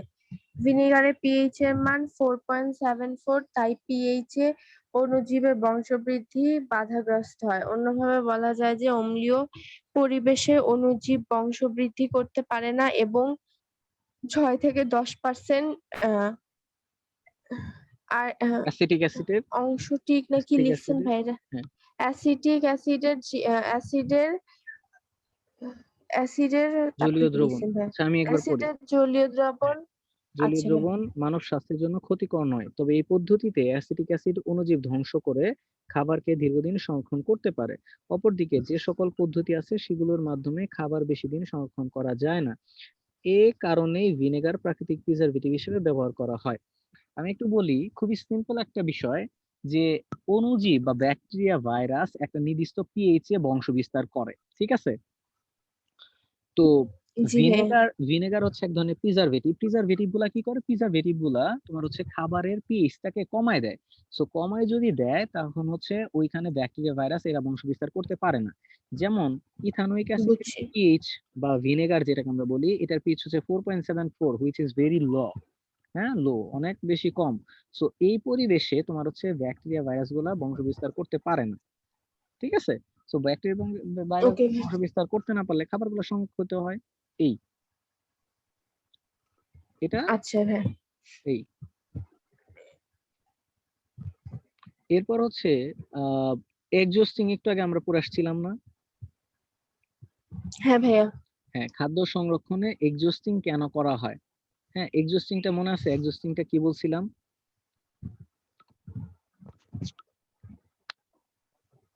ওই যে কৌটায় মানে বায়ু রোধক কৌটার মধ্যে। মানে কোটার ভেতর থেকে বায়ুকে বের করে নিয়ে আসা হয়, এই প্রক্রিয়াটা হচ্ছে এক্সস্টিং। জি ভাইয়া। হ্যাঁ, খাদ্য কোটা যখন করা হয় তখন খাবারটাকে ঢুকিয়ে তখন হচ্ছে ভেতর থেকে অক্সিজেনটা বের করে নেওয়া হয়, এই প্রক্রিয়াটা হচ্ছে এক্সস্টিং। তো তুমি আমাকে বলো যে খাদ্য প্রক্রিয়া সংরক্ষণে এক্সস্টিংটা কেন করা হয়? কেন করা হয়? অক্সিজেনটা কেন বের করে নেওয়া হয়? কারণ ভাই অক্সিজেনের যে জারণ ক্ষমতা মানে অক্সিজেন যে কোনো বস্তুকে জারিত করে, যার কারণে খাদ্যবস্তু মানে বায়ুর সংস্পর্শে থাকলে খাদ্যবস্তু জারিত হয়ে মানে নষ্ট হয়ে যাবে বা পচে যাবে এই কারণে। এক্স্যাক্টলি। সো দেখো এখানে উত্তরগুলো এটাই লেখা আছে যে খাদ্যদ্রব্য সংরক্ষণে প্রধান উদ্দেশ্যই হচ্ছে খাদ্যদ্রব্য নষ্ট না হওয়া। খাদ্যদ্রব্য মূলত অণুজীব দ্বারা আক্রান্ত হয়ে রাসায়নিক বিক্রিয়ার ফলে নষ্ট হয়ে থাকে।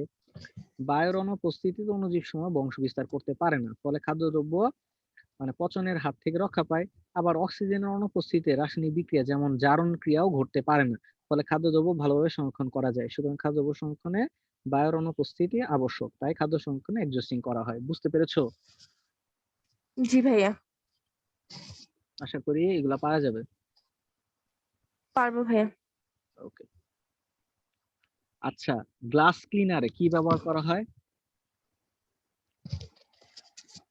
ওই যে NH4OH। NH3 ব্যবহার করা হয়। গ্লাস ক্লিনারে অ্যামোনিয়া ব্যবহার করা হয়, অ্যামোনিয়ার দ্রবণ।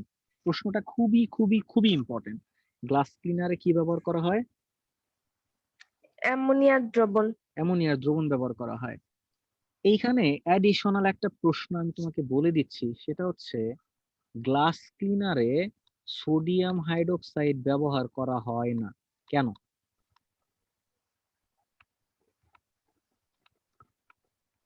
এই প্রশ্নটা আসে। গ্লাস ক্লিনারে কি ব্যবহার করা হয়? অ্যামোনিয়ার দ্রবণ ব্যবহার করা হয়, অ্যামোনিয়া। NH3। NH3 ব্যবহার করা হয়, অ্যামোনিয়ার দ্রবণ ব্যবহার করা হয়, কিন্তু সোডিয়াম হাইড্রোক্সাইড ব্যবহার করা হয় না। কেন জানো? একটু পরে উত্তর পেয়ে যাবা, একটু পরে আলোচনা করবো। যাই আচ্ছা। হোক, প্রথমে আলোচনা করি আচ্ছা যে ভাইয়া। গ্লাস ক্লিনারে কেন NH3 ব্যবহার করা হয়। গ্লাস ক্লিনারে NH3 ব্যবহার করা হয় কেন? প্রায় সব গ্লাস ক্লিনারে একটা গুরুত্বপূর্ণ উপাদান হচ্ছে NH3 বা অ্যামোনিয়া। সাধারণত ঘরের মেঝে, কাঁচের যন্ত্রপাতি ইত্যাদি পরিষ্কার করার জন্য গ্লাস ক্লিনার ব্যবহৃত হয়। ঘরের মেঝে, কাঁচের যন্ত্রপাতি যদি কোনো তেল বা চর্বি অপসারণ করার জন্য গ্লাস ক্লিনারের মধ্যে NH3 পানির সাথে মিশিয়ে অ্যামোনিয়াম হাইড্রোক্সাইড দ্রবণ তৈরি করা হয়। সো এই যে অ্যামোনিয়ার দ্রবণ, অ্যামোনিয়া প্লাস পানি, অ্যামোনিয়াম হাইড্রোক্সাইড, এই দ্রবণ পরবর্তীতে তেল বা চর্বির সাথে বিক্রিয়া করে পরিষ্কারক হিসেবে কাজ করে। তার মানে তেল বা চর্বির সাথে অ্যামোনিয়াম হাইড্রোক্সাইড বিক্রিয়া করে, ঠিক আছে, বিক্রিয়া করে জি তোমার ভাইয়া। হচ্ছে গ্লাস ক্লিনার মানে গ্লাস গুলাকে পরিষ্কার করে ফেলে। বিক্রিয়াটা দিয়ে দিছে অ্যামোনিয়াম হাইড্রোক্সাইড, এই যে CH2OCOR, এটা হচ্ছে একটা অ্যাস্টার, ঠিক আছে। এটা হচ্ছে অ্যাস্টারের, ওকে ভাইয়া। এখানে ও ডিটেলস মানে ভেঙে লিখি নাই, অ্যাস্টার। এটা হচ্ছে একটা অ্যাস্টার। তেল বা চর্বি হচ্ছে অ্যাস্টার, ওকে। জৈব অ্যাসিডের ফ্যাটি জি ফ্যাটি ভাইয়া। অ্যাসিডের উচ্চতর ফ্যাটি অ্যাসিডের যে লবণগুলো আছে, হ্যাঁ। আহ, আচ্ছা, তো এই অ্যাস্টারের সাথে অ্যামোনিয়াম হাইড্রোক্সাইড বিক্রিয়া করে হচ্ছে তোমার অ্যাস্টারকে ভাঙলে পাওয়া যায় অ্যালকোহল আর অ্যাসিড। হ্যাঁ, এটা একটু মাথায় রাখবা। অ্যাস্টার, অ্যাস্টারকে ভাঙলে কি পাওয়া যায়? অ্যালকোহল আর অ্যাসিড। অ্যালকোহল আর অ্যাসিড পাওয়া যায়। অ্যাস্টারকে ভাঙলে অ্যালকোহল আর অ্যাসিড পাওয়া যায়। সো অ্যামোনিয়াম হাইড্রোক্সাইডের সাথে যখন তোমার অ্যাস্টার বিক্রিয়া করে, এই যে দেখো তোমার অ্যালকোহল তৈরি করে, মানে গ্লিসারিন তৈরি করে, এটা আর কি বেসিক্যালি এখানে বোঝাইছে। যাই হোক, তোমার অ্যালকোহল তৈরি করে আর এই যে একটা অ্যাসিড তৈরি করে, হ্যাঁ। এখানে তৈরি করে বেসিক্যালি জি আর ভাইয়া। সি ডাবল ও এইচ, কিন্তু এখানে যেহেতু ক্ষার আছে আর এটা যেহেতু অ্যাসিড, তাই এইচ এর জায়গায় ওই NH4 আসে, ঠিক আছে। ওকে ভাইয়া। এই যে সো এটা হচ্ছে এইভাবে glass cleaner glass cleaner NH3 ব্যবহার করা হয়, কারণটা এখানে ব্যাখ্যা করা আছে। প্রথমত হচ্ছে যে NH3 পানির সাথে বিক্রিয়া করে অ্যামোনিয়াম হাইড্রোক্সাইড তৈরি করে, পরবর্তীতে অ্যামোনিয়াম হাইড্রোক্সাইডটা তোমার হচ্ছে তেল বা চর্বির সাথে বিক্রিয়া করে তেল বা চর্বিটাকে ভেঙে ফেলে। বুঝতে পারছো?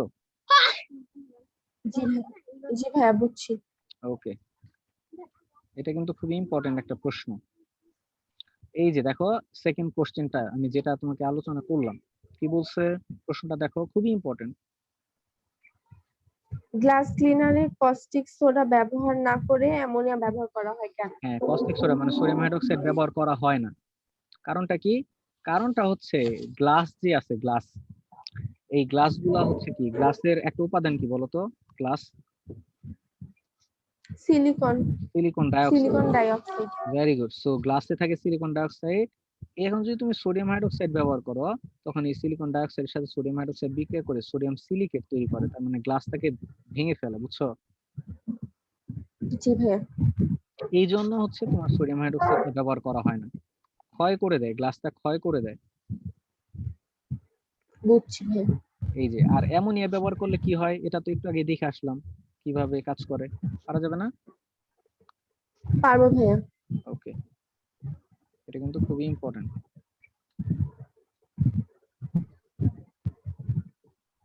আচ্ছা, ওই যে তখন একটা আসছিল না, যে একটা বোঝা গেল না, সেটা ছিল সুস্থিতি, মানে কলয়েড যে অবস্থায় আছে, যেমন দুধ, দুধ তো জমাট বাঁধতেছে না, তাই না? জি ভাইয়া দুধ জমাট বাঁধতেছে না, কিন্তু আমি যদি জমাট বাঁধাতে চাই তখন আমরা কি করি? তখন হচ্ছে আমরা একটা তড়িৎ বিশ্লেষক পদার্থ ব্যবহার করি, বিপরীতধর্মী আয়ন ব্যবহার করি, তাই না? জি ভাইয়া তো এইখানে এই জিনিসটাই বলছে যে কলয়েড কণার সুস্থিতি কিভাবে বিনষ্ট করা যায়। তার মানে কলয়েড যে জমা বাড়তেছে না, এই জমাটটা তুমি কিভাবে বাধাইতে পারো সেটা। এটা একটু দেখো কি বলছে, 1 নম্বরে কি বলছে?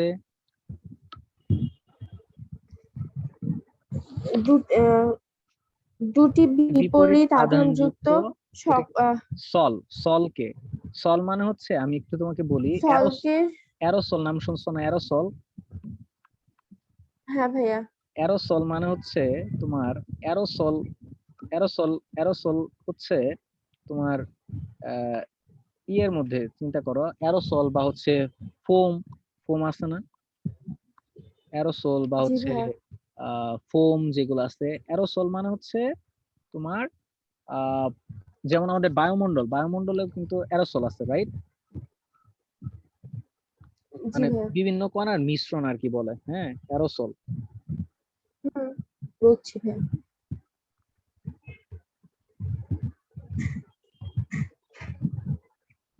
আরো যদি স্পেসিফিক ভাবে বলো, মানে কোন একটা লিকুইডের মধ্যে যখন কোন সলিড পার্টিকেল গুলা থাকে, বুঝছো? জি ভাইয়া তো এটার বলা হয় অ্যারোসল বলা হয়, ঠিক আছে? ওকে ভাইয়া হ্যাঁ, তোমার হচ্ছে বা হচ্ছে তুমি ধরো এয়ার বা বাতাসের মধ্যে হচ্ছে বিভিন্ন ধরনের তরল বা কঠিন পদার্থ আছে, তখন এদেরকে বলা হয় সল। এটা একটু মাথায় রাখো, যে ধরো সলটা হচ্ছে কি, কোন একটা বাতাস বা এয়ারের মধ্যে লিকুইড বা হচ্ছে সলিড পদার্থ আছে, তখন এদেরকে বলা হয় অ্যারোসল, সল। আচ্ছা ভাইয়া এয়ারের মধ্যে বিভিন্ন ধরনের কঠিন পার্টিকেল থাকলে তখন এটাকে বলা হয় অ্যারোসল। আচ্ছা, যাই হোক, বুঝছি। বলছে যে দুইটা বিপরীত আধানযুক্ত সলকে সমমোলার অনুপাতে মিশালে উভয়ে কোয়াগুলেশন হবে। ওই যে কোয়াগুলেশন মানে কি যেন বললাম?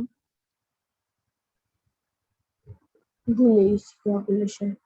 কোয়াগুলেশন মানে হচ্ছে জমাট বাঁধা, জমাট বাঁধা। জি হ্যাঁ জমাট বাঁধা। ওকে, সো এই জমাট ওকে বাঁধবে ভাইয়া কখন? যখন হচ্ছে বিপরীত আধানযুক্ত দুইটা কলয়েড মিশ্রিত করবা। সল হচ্ছে এক ধরনের কলয়েড আর কি। তো বিপরীত ধর্মী যখন দুইটা কলয়েড একসাথে মিশাবা, তখন এখানে কোয়াগুলেশন হবে। বুঝছো? জি ভাইয়া আচ্ছা, রাইসা, আমার হচ্ছে ল্যাপটপে চার্জ শেষ।